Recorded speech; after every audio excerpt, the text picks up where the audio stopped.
Hello students, स्वागत आप सभी का आपके अपने YouTube channel smart study classes पर। तो बच्चों, आप सभी को पता है ऑर्गेनिक केमिस्ट्री सबसे पहले मैं आपको पढ़ा रहा हूं। ऑर्गेनिक केमिस्ट्री में आईयूपीएसी नाम कैसे ज्ञात किए जाते हैं वो मैं आपको पढ़ा रहा हूं, ठीक है। इसके बाद इस लेक्चर के बाद चैप्टर जो पहला है ऑर्गेनिक केमिस्ट्री का हेलो एल्केन तथा हेलो एरिन बच्चों वो स्टार्ट होने वाला है। उसका पूरा कॉन्सेप्ट हम लोग अच्छे से डिस्कस करेंगे जो कि कल ही स्टार्ट हो जाएगा। कल 1 जुलाई है, तो कल 1 जुलाई से आपकी सारी क्लासेस चलने वाली हैं जो हमने टाइम टेबल दे रखा था उस अकॉर्डिंग। बायोलॉजी की भी स्टार्ट हो चुकी है, बस मैथ्स की क्लास रहेगी जो कि आपको जल्दी देखने को मिल जाएगी, ठीक है बच्चों। तो यहां पर देखो 5 रूल्स तो बच्चों मैं पहले ही आपको कंप्लीट करा चुका हूं। ये हमारा छठा रूल है। ये रूल क्या कहता है बच्चों, समझिए। हेलो स्टूडेंट्स, तो आप सभी के लिए गुड न्यूज है बच्चों, क्योंकि नून एकेडमी पर हम आपके लिए फ्री कोर्स लेकर आ रहे हैं। 100% फ्री क्लासेस हैं नून एकेडमी पर। आपको इसके लिए कोई भी चार्ज नहीं देना है। अगर आप कोई लाइव क्लास मिस कर जाते हो तो बाद में उसका रिकॉर्डेड सेशन रहेगा, बाद में भी आप उस क्लास को देख सकते हो। अनलिमिटेड डाउट आप यहां पर पूछ सकते हो, और जैसे आपका सेशन खत्म होगा बच्चों उसके बाद आपको नोट्स दिए जाएंगे, ठीक है। जो भी हमने पढ़ा है उसका नोट्स भी आपको यहां पर मिलेगा। बहुत सारे एमसीक्यू क्वेश्चंस कराएंगे। तो यहां पर आप ये नहीं बच्चों यूपी बोर्ड 12th की तैयारी करोगे, नीट की भी तैयारी कर सकते हो, और भी बहुत सारे कंपटीशन हैं जिनकी तैयारी आप यहां से कर सकते हो, और वो भी 100% फ्री। तो उसके लिए बच्चों आपको क्या करना है, प्ले स्टोर से नून एकेडमी डाउनलोड करो, अपना रजिस्ट्रेशन करो, और वहां पर हमारे यूपी बोर्ड में जाकर हमारा जो कोर्स है उसे ज्वाइन कर लेना, हमारा जो ग्रुप है उसको ज्वाइन कर लेना। और ग्रुप्स की लिंक मैं आपको इस वीडियो के डिस्क्रिप्शन में भी दे दूंगा, वहां से भी आप ग्रुप्स को ज्वाइन कर सकते हो, चाहे आप 11th में हो या फिर 12th में हो। ओके स्टूडेंट्स, यदि कार्बनिक यौगिक में क्रियात्मक समूह संलग्न रहता है, मतलब जुड़ा हुआ है, अगर ऑर्गेनिक कंपाउंड के साथ हमारा कोई क्रियात्मक समूह लगा हुआ है तो हम इसे वरीयता प्रदान करते हैं। इसका मतलब क्या है, अर्थात अंकन उस ओर से करते हैं, काउंटिंग उस ओर से करते हैं जिस ओर से क्रियात्मक समूह पास पड़ता है। अब इसका मतलब क्या है बच्चों, वो मैं आपको एग्जाम्पल लेके समझाने की कोशिश करूंगा, और उम्मीद करता हूं आप सभी को समझ आ भी जाएगा। देखिए, CH3 single bond CH, single bond OH, single bond CH2, single bond CH2, single bond CH3। अब बच्चों देखो, अगर इसमें ये ना होता, OH ना होता, तो हम काउंटिंग इधर से भी कर सकते थे और हम काउंटिंग इधर से भी कर सकते थे। लेकिन अब इसमें क्रियात्मक समूह आपका OH उपस्थित है, तो हमें काउंटिंग उस ओर से करनी है जिस ओर से क्रियात्मक समूह पास पड़ेगा, ठीक है। क्रियात्मक समूह निकट किधर से पड़ेगा, जब आप इधर से काउंटिंग करोगे। अगर आप इधर से काउंटिंग करते हो तो 1 2 3 4 5, मतलब जो क्रियात्मक समूह बचा वो कौन सी पोजीशन पे पड़ेगा, 2 पर। और अगर आप इधर से काउंटिंग करोगे 1 2 3 4 5, तो काउंटिंग हमें उधर से करनी है जिस ओर से क्रियात्मक समूह निकट स्थित होता है। तो काउंटिंग आप इधर से करोगे, क्योंकि इधर से करोगे तो बच्चों दूसरे पर हमारा OH समूह आ रहा है। तो आप आसानी से इसका नामकरण कर सकते हो, बहुत सिंपल है। कितने कार्बन है इसमें, 5। तो 5 को क्या बोलते हैं, पेंट। सभी में सिंगल बॉन्ड है एन। उसके बाद OH कहाँ लगा हुआ, 2 पर, पेंटेन 2 ऑल, ऐसे भी लिख सकते हो। अदरवाइज आप पेंटेनॉल 2 ऐसे भी इसको दिखा सकते हो। तो काउंटिंग आपको उधर से करनी है बच्चों जिधर से क्रियात्मक समूह पास पड़े। और भी आप एग्जांपल्स यहाँ पर ले सकते हो बच्चों, चलेगा। CH3 CH है आपका, CH2 ले लो, चलो CH है। यहाँ पर आप कोई भी क्रियात्मक समूह लगा सकते हो, X Y Z, जो भी आपका मन करे। यहाँ पर मैं CH3 लगा सकता हूँ, ये भी हमारा एक फंक्शनल ग्रुप है, CH2 CH3 एंड CH3। अब आप काउंटिंग दोनों तरफ से करके देख लीजिए। अगर मैं इधर से काउंटिंग करूंगा तो 1 2 3 पर हमारा ये क्रियात्मक समूह पड़ रहा है, 4 5 6। और अगर इधर से करूंगा तो 1 2 3 4 5 6। अगर हम इधर से काउंटिंग कर रहे हैं तो 4 पर पड़ रहा है, और इधर से काउंटिंग कर रहे हैं तो 3 पे पड़ रहा है। तो मैंने बोला है रूल में कि हमें काउंटिंग उधर से करनी है, अंकन उस ओर से करना है जिधर से क्रियात्मक समूह निकट पड़े, पास पड़े। तो पास किधर से पड़ रहा है, जब आप इधर से काउंटिंग कर रहे हो। तो बच्चे कितने पे लगा हुआ है, 3 पर। तो लिखोगे 3 मेथिल। कितने कार्बन है बच्चों, 6 हेक्स, और सभी में सिंगल बॉन्ड लगा हुआ है, हेक्सेन। ऐसे करके हम इसका आईयूपीएसी में नाम लिख सकते हैं। तो यहाँ तक किसी भी बच्चे को कोई भी दिक्कत नहीं होनी चाहिए, ठीक है बच्चों। चलिए आगे बढ़ते हैं रूल नंबर 7 की ओर। ये हमारा रूल नंबर 6 था। देखो, 1-2 बार प्रैक्टिस करोगे तो आपको ये सभी अच्छे तरीके से आ जाएंगे। फिर मैं आपको चैप्टर वाइज भी आईयूपीएसी कराऊंगा, टेंशन मत लो। अब यहाँ पर रूल नंबर 7 है, जब श्रृंखला में एक से अधिक क्रियात्मक समूह उपस्थित हों, फंक्शनल ग्रुप। क्रियात्मक समूह का मतलब क्या होता है, फंक्शनल ग्रुप। लिख दे रहा हूँ इंग्लिश में, फंक्शनल ग्रुप, उपस्थित हों। अगर कोई सीरीज है और उसमें एक से ज्यादा क्रियात्मक समूह उपस्थित हैं, तब वरीयता प्राप्त क्रियात्मक समूह की ओर से अंकन करते हैं। तो बच्चों देखो इसका मतलब तो शायद ज़्यादातर बच्चों को पता होगा। मैंने आपको एक तो कराई थी मैथ, एथ, प्रो, ब्यूट मतलब कार्बन वाली सीरीज, लेकिन एक मैंने फंक्शनल ग्रुप वाली सीरीज कराई थी। तो उसमें जो टॉपर है वो सबसे ज़्यादा वरीयता प्राप्त समूह है, उससे नीचे को जैसे जैसे जाते जाएंगे वरीयता का जो क्रम है वो घटता चला जाएगा। तो COH ऊपर था तो वो सबसे ज़्यादा वरीयता प्राप्त समूह है, उससे नीचे SO3H, फिर CN, NO2 ऐसे करके मैंने पूरी एक सीरीज बताई थी। उस सीरीज को आप तैयार कर लेना, उसी के अकॉर्डिंग हम लोग ये रूल डिस्कस करने वाले हैं। अगर किसी श्रृंखला में एक से ज्यादा अगर क्रियात्मक समूह है, है फंक्शनल ग्रुप है, तो हमें काउंटिंग उधर से करनी है जिधर से हमारा वरीयता प्राप्त समूह पास पड़े, वरीयता प्राप्त समूह क्रियात्मक समूह की ओर से अंकन करेंगे। इसका मतलब क्या है थोड़ा सा वो समझ लीजिए। देखो बच्चों, CH3 है, CH है, यहां पर मैंने लगा दिया OH, फिर CH है, यहां पर मैंने लगा दिया Cl, फिर मैंने यहां पर लिख दिया CH3। तो अब देखो आप काउंटिंग बच्चा इधर से भी कर सकते हो क्योंकि यहां पर भी क्रियात्मक समूह 2 पे पड़ेगा, और आप इधर से भी कर सकते हो, बट ऐसा नहीं करना है। आप अगर OH और Cl में कंपैरिजन करोगे तो आप सभी को पता है कि जो OH क्रियात्मक समूह है ये तो ऊपर है, लेकिन जो Cl, Br, I है ये वरीयता प्राप्त समूह नहीं है, ये नीचे रखे गए उस टेबल में। तो अगर मैं OH और Cl की बात करूं, इनमें कौन सा वरीयता प्राप्त समूह है, तो OH होगा। तो काउंटिंग आप उधर से करोगे जिधर से वरीयता प्राप्त समूह पास पड़े। तो मैंने यही लिखा है, उपस्थित हो तब वरीयता प्राप्त क्रियात्मक समूह की ओर से अंकन करते हैं। तो काउंटिंग आप इधर से करोगे 1 2 3 4, ठीक है ना।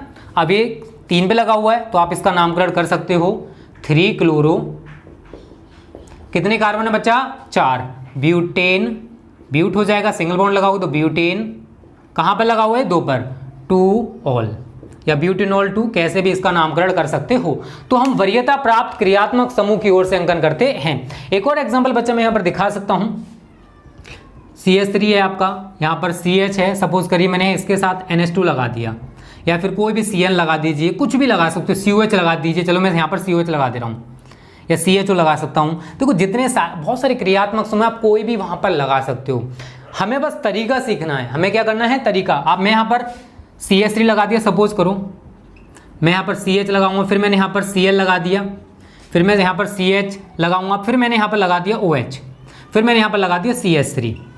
एग्जाम्पल समझना, बस मैं जो समझाना चाहता हूँ। अगर बच्चा इधर से चलूंगा तो ये भी क्रियात्मक समूह 2 पे पड़ेगा, और इधर से चलूंगा तो भी 2 पर ही क्रियात्मक समूह पड़ रहा है। लेकिन हमने रूल क्या पढ़ा है कि हम वरीयता प्राप्त क्रियात्मक समूह की ओर से अंकन करेंगे। हमारे पास 3 क्रियात्मक समूह हैं, 1 2 3। इन सभी में सबसे ज्यादा वरीयता प्राप्त क्रियात्मक समूह बच्चा पार्टी कौन सा है, तो आप सभी को पता है यार OH है। तो काउंटिंग आप OH समूह की ओर से ही करोगे क्योंकि ये इधर से ही पास पड़ने वाला है। तो 1 2 3 4 5, ठीक है ना, इतना क्लियर है। उसके बाद देखो मैथिल है, ये क्लोरो है। तो मैंने आपको बताया था कि इन्हें अंग्रेजी के अल्फाबेट के क्रम में लिखते हैं अगर एक से ज्यादा क्रियात्मक समूह हो तो आप इनको क्या लिखोगे, 3 क्लोरो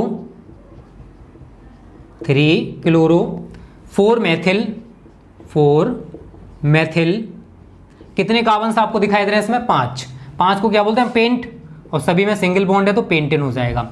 इस तरीके से बच्चों हमारा रूल नंबर 7 भी कंप्लीट हो गया है। जल्दी से आप सभी स्क्रीनशॉट ले लीजिए दोनों रूल्स का, और उम्मीद करता हूँ दोनों रूल्स आपकी समझ में आ गए होंगे। रूल टिपिकल नहीं होते, रूल्स इजी होते हैं, बस इनको समझना पड़ेगा थोड़ा सा आपको।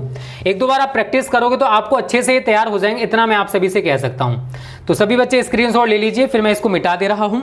आगे के 2-3 रूल्स और हैं, उनको डिस्कस कर लेते हैं फिर हम, और उसके बाद हम अगला चैप्टर कल स्टार्ट करने वाले हैं बच्चा। मतलब पहला चैप्टर हम लोग स्टार्ट करेंगे क्योंकि आप सभी की डिमांड आ रही है सर सिलेबस जल्दी से कराओ। तो पहला चैप्टर हमारा कल स्टार्ट हो जाएगा। कल मैं उसका पूरा का पूरा बेसिक पढ़ाऊंगा। एल्किल हैलाइड्स, हेलो एल्केन्स क्या होते हैं, कितने डिवाइड किया गया कितने पार्ट्स में, IUPAC में नामकरण कैसे करेंगे, इनको कैसे बनाते हैं, बनाने की विधियाँ क्या है, वो सारी चीज़ें डिस्कस करेंगे A to Z। तो कल से हमारा सिलेबस स्टार्ट हो रहा है। बेसिक हमारा कंप्लीट हो चुका है और कल 1 जुलाई भी है, ठीक है। तो अपनी तैयारी अब गजब तरीके से करने स्टार्ट कर दो। हम भी आप सभी के लिए मेहनत करने के लिए तैयार हैं अब, ठीक है। आपकी एक क्लास रह गई बस मैथ्स की, वो भी जल्दी स्टार्ट हो जाएगी, टेंशन मत लो, ठीक है बच्चों। तो रूल नंबर 7 तक कंप्लीट हो चुके हैं, रूल नंबर 8 डाल लीजिए अब। रूल नंबर 7 तक आप सभी को समझ में आ गया होगा, उम्मीद करता हूँ, ठीक है। अब बच्चों होता क्या है, उन्हें थोड़ा सा समझने की कोशिश करिए। यदि Cl Br I, अब देखो Cl Br I ये क्या होते हैं, क्लोरो ब्रोमो आइडो होते हैं, आप सभी को पता होगा, मुझे बताने की जरूरत भी नहीं है, सभी जानते हो। या फिर एल्किल समूह हो आपके, एल्किल समूह क्या होते हैं बच्चा पार्टी, R होते हैं। आदि समूह श्रृंखला से जुड़े रहते हैं। अगर मैं कोई सीरीज बना रहा हूं, कोई मैंने श्रृंखला बना ली और उसमें Cl है, Br है, I है या फिर आपका एल्किल समूह है, जुड़े रहते हैं, तब क्रियात्मक, ये भी तो फंक्शनल ग्रुप है ना, तब क्रियात्मक समूह को लिखने के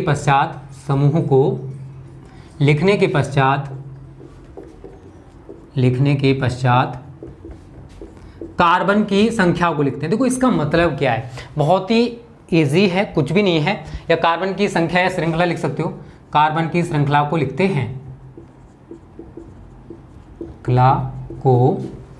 राइटिंग थोड़ी एडजस्ट कर लेना, ठीक है ना, थोड़ा फास्ट लिखना पड़ता है इसलिए राइटिंग थोड़ी बहुत टेढ़ी मेढ़ी हो जाती है। अब देखो इसका मतलब क्या है, बहुत ही इजी मतलब बच्चों, आपको यहाँ पर ज़्यादा कुछ दिमाग लगाने की ज़रूरत नहीं है। एग्जाम्पल मैं आपको यहाँ पर दिखा रहा हूँ, जैसे मैंने एक ये ले लिया CH3, आपका यहाँ पर CH हो गया, Cl हो गया, CH है, यहाँ पर मैंने CH3 ले लिया, फिर CH2 CH3, ये मेरे पास है।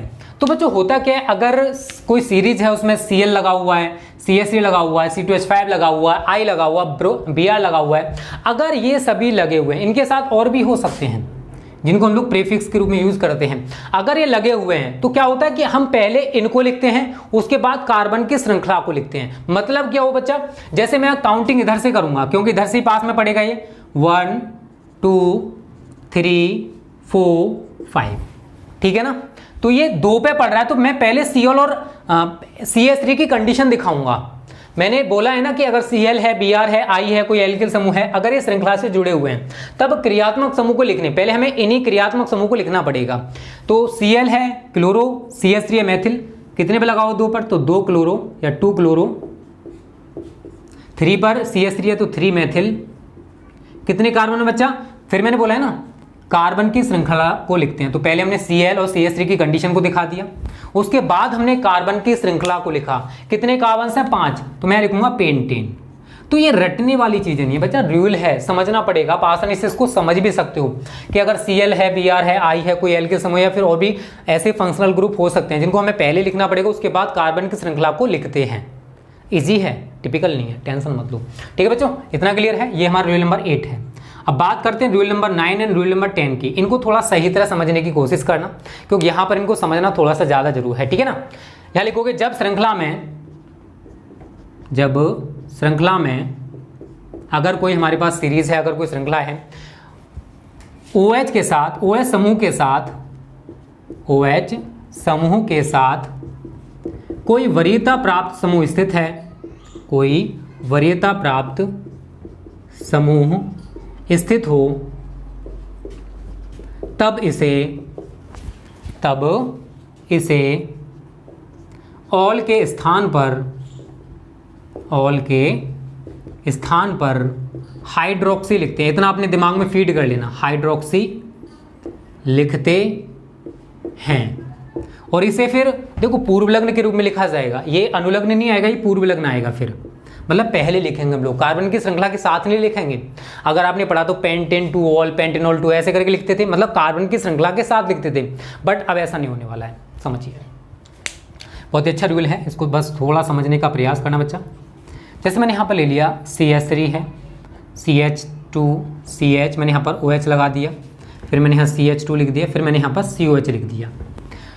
अब बच्चा आप सभी को पता है कि जो COOH है, जो हमारा ओइक अम्ल है, जो हमारा कार्बोक्सिलिक समूह है, वो इस OH से वरीयता प्राप्त है, क्योंकि सबसे टॉप पोजीशन पर यही स्थित है। और काउंटिंग भी आप उधर से करोगे जिधर से वरीयता प्राप्त समूह पहले पड़ता है। और अगर किसी क्रियात्मक समूह में कार्बन परमाणु है तो हम उसको सीरीज में काउंट करते हैं। ये सारे रूल्स हम आपको पहले ही पढ़ा चुके हैं। तो काउंटिंग आप इधर से करोगे 1 2 3 4 5। अब बच्चा यहां से थोड़ा समझना है, ये कहां पर लगा हुआ है? OH 3 पर। अब हम इसको क्या लिखेंगे? हाइड्रोक्सी। अब इसको पूर्व लग्न के रूप में यूज किया जाएगा, तो मैं इसको लिखूंगा 3 हाइड्रोक्सी, 3 हाइड्रोक्सी। ठीक है। अब ये ऐसा नहीं कि कार्बन की संख्या के साथ आएगा, नहीं, अगर इसके साथ OH समूह के साथ कोई वरीयता प्राप्त समूह स्थित है तब हम इसको ऑल के स्थान पर हाइड्रोक्सी लिखेंगे और इसको फिर आगे यूज किया जाएगा, ना कि कार्बन की श्रृंखला के साथ। उसके बाद कितने कार्बन हैं? 5। पेंट, सिंगल बॉन्ड एन, और इसको बोलते हैं ओइक अम्ल, तो पेंटिनोइक अम्ल। ऐसे करके हम इसका नामकरण कर सकते हैं बच्चा पार्टी। बहुत इजी है, कुछ भी नहीं है, बस इसको थोड़ा अच्छे से समझना पड़ेगा। ऐसे करके OH के साथ अगर कोई भी वरीयता प्राप्त समूह स्थित है तो हम इसको ऑल के स्थान पर हाइड्रोक्सी लिखेंगे। इसी से रिलेटेड हमारे पास एक और रूल है बच्चों, रूल नंबर 10 भी मैं आपको इसी से रिलेटेड बता रहा हूं। उसमें और इसमें थोड़ा सा अंतर आएगा बस। जब श्रृंखला में C डबल बॉन्ड O, ये क्या है? कीटोन समूह। ये क्या है? कीटोन समूह है आपका, के साथ कोई वरीयता प्राप्त समूह स्थित हो, कोई वरीयता प्राप्त समूह स्थित हो, तब इसे ओन के स्थान पर ऑक्सो लिखते हैं। क्या लिखते हैं? ऑक्सो, बस इसको याद रखना, ऑक्सो लिखते हैं। देखो कीटोन समूह है, इसको भी सेम जैसे हमने ये यूज किया है ना आगे, वैसे हम इसको भी यूज करते हैं। एग्जाम्पल मैं आपको यहां पर समझा सकता हूं बच्चा पार्टी, समझने का प्रयास करिएगा। देखो ये एग्जाम्पल्स ऐसे होते हैं बहुत ज्यादा इजी, इनको आप अच्छे से समझ सकते हो। जैसे मैंने यहां पर ले लिया CH3 C double bond O CH2 COOH for example, और भी आप ले सकते हो जैसा आपका मन करे। तो हमने यहां पर देखा कि हमारे पास कीटोन समूह के साथ कोई वरीयता प्राप्त समूह स्थित है, तो मैं इसको अब ओन नहीं बोलूंगा, मैं इसको ऑक्सो बोलूंगा अब। और काउंटिंग आप उधर से करोगे जिधर से वरीयता प्राप्त क्रियात्मक समूह पहले पड़ेगा, तो 1 2 3 4। C डबल बॉन्ड O कहां पर लगा हुआ है? 3 पर, तो मैं इसको क्या लिखूंगा? यहां पर देख लिया इसका IUPAC नाम 3 ऑक्सो। कितने कार्बन है बच्चा पार्टी इसमें? कितने कार्बन जल्दी से बताइए? 4 हैं, तो ब्यूट, सभी की भी सिंगल बॉन्ड है एन, और OH के लिए ओइक अम्ल, ब्यूटेनोइक अम्ल। ऐसे करके हम इसका नामकरण कर सकते हैं। तो इसके आधार पर बहुत सारे IUPAC नेम होंगे बच्चों, आप उनको करने का प्रयास करिएगा। और भी रूल्स होते हैं एक आध दो छोटे मोटे रूल्स, ठीक है ना, बट आप इतने रूल्स तैयार कर लीजिए, क्योंकि आप फर्स्ट ईयर में नहीं हो कि आप A to Z सारे रूल्स तैयार करो। इतने तैयार कर लीजिए, आपके जितने भी ऑर्गेनिक केमिस्ट्री के चैप्टर्स हैं उनका कल्याण इनसे हो जाएगा। ठीक है बच्चों, तो ये समझने वाले पॉइंट्स हैं, बस एक दो बार इनकी प्रैक्टिस कर लेना, आपको अच्छे से तैयार हो जाएंगे। ठीक है बच्चा पार्टी, तो स्क्रीनशॉट ले लीजिए। 10 रूल्स हैं जो आपको तैयार करने हैं। 5 में इससे पहले वाली वीडियो में बता चुका था, 5 मैंने आपको यहां पर बता दिए। इन रूल्स में अगर आपको कोई भी दिक्कत है तो मेरे को कमेंट करके बता देना। स्क्रीनशॉट सभी ने ले लिया ना? ठीक है ना बच्चों, तो यहाँ पर IUPAC के जितने भी रूल्स थे वो मैंने कंप्लीट करा दिए हैं। कल से हमारा हेलो एल्केन तथा हेलो एरिन वाला चैप्टर स्टार्ट हो रहा है, उसको आप जरूर देखना। तो आज की वीडियो अच्छी लगी है ना, तो लाइक और शेयर कर देना। Okay students, thanks for watching this video.